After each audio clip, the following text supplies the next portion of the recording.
Құнанбай оқыс бұрылып абайға суық қарады да үндемеді. Әйелдің бәрі үнсіз жылап ақырып күрсініп отыр.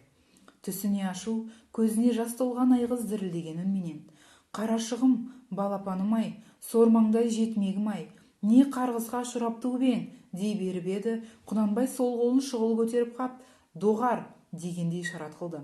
Қарғыс шарпуынан бетін қорғаған сияқты қозғалыс. Айғыз жауап қайтқан жоқ, бірақ абайдың қасында отырған Ұлжан жаулығының ұшымен көзін сүртіп: "Өртенсең де үндемей өртен дегені ме? Кәмшатты ойласа, бүгін емес көптен күңіренеді бұл жандар. Кімге айтады, қайда айтады?" деді.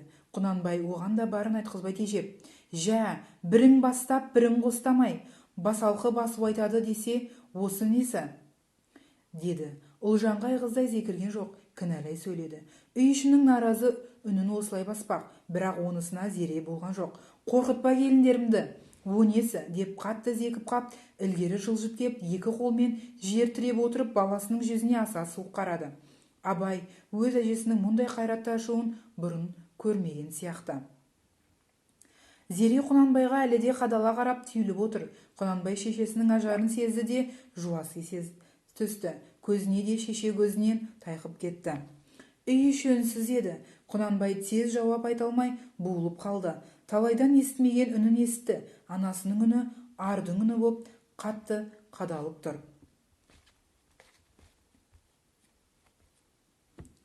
"Қайтейін, мен қайтейін, кеше исі арғынның исі жақсы бұйырды" деп шешесіне арыз шағып бір тоқтады. Абайдың аса теріс көргені сол бұйрықтың өзі. Рахым, мейірбандық жоқ, не деген жан ашымас қатыбас байлау, сол байлаудың өзі. Тату етер байлауды емес, көңілге қату бітіретін байлау ғой. Және Кәмшаттан зорлықпен айырған жігітекті мұндағы ана бауыр қайтып жақын көре алады. Мал алмай мазасыз масылжас баланы алғанға олар қайтып ырза болады. Олардың рахымсыз надан топастарына салсаңыз, Кәмшаттың барлығының да бес байталды артық көрсе қайтесіз. Әкесіне Абай сөзі ұтықты көрінді. Өзі тіпті ойға келмеген соны сөз. Бірақ бұл баласы бір бетке кетіп отыр. Қазақ жолы ел салты емес, өзге бір сүрлеуге түсіп кетті. "Әй, шалағай баламай, көңілің түзу болғанмен жолдан тыс жайылып отырсын ғой. Бағанадағыдай емес, енді мынау үйдің ішін күйзелткен жайды бірге ойласқандай." Абайды шалағай десе де ақыл кеңесіне алған сияқты. Және бұған жылы жауап айтқаны Ұлжан айғызға да жылына бастаған тәрізді. Анық соның белгісі. Тағы біраз үндемей отырып барып: "Ағайын жолы бұлай ма? Араз елді жамастырым деп қалыңға қызда берседі. Күң есепті, қатын есепті береді. Біз берсек ет бауыр бала қыл деп беріппіз. Қорлыққа бердік пе? Тек сын бөжей басында ғой. Біле білсе менің балам оның баласы болмайтын несі бар еді? Жат деп, жау ұрпағы деп, дұшпан көріп кірпідей жиырылса, қарыз оның мойнында емес пе? Тіпті жазықты болсам мен жазықты шығармын." Бұл сөзінде бөжейді жеңер дәлелі бар еді. Абайдың өзі де өмірінде алғаш рет бөжейден түңілгендей боп қайтқан. Ұлжан мен Жұмабай және айғыз боп бөжейдің қатынын кінәлады. Ол жақтан жалғыз кеп жатқан суық, қатал сөздердің бір талайын айтысып өтті. Айғыз тұп-турамай дұшпандық етіп жүрген бөжейдің қатыны деп байлады. Осының ертеңінде Құнанбайдың сәлемінен бөжей аулына Жұмабай барып қайтты. Көршілес қартаң қатынның бәрін айғызда бөжейдің бәйбішесіне жіберген. Оған: "Балама өгейлік қып отыр, ақылы болса да ары болса да бүйтер ме еді, күтімсіздікпен дертті қыпты" деген кінәлар айтқызды. Жұмабай бөжей аулынан түнеріп қайтты.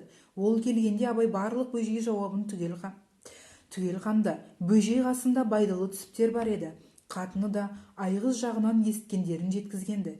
Үй ішімен ағайынмен күңкілдеп алып, бөжей Құнанбайға шулы жауап айтыпты. "Құнанбай жаққан отқа менің арым өртенді. Үлкен ызаның сызы жатыр. Тоңы жібімеген аразды қайтадан тағы бір рет мен арылған жоқпын" дегендей жота көрсетті. Құнанбай демігіп тыныс алып қап-қара боп кетті. Бөжейдің бұл жауабынан Абай да қатты түңілген еді.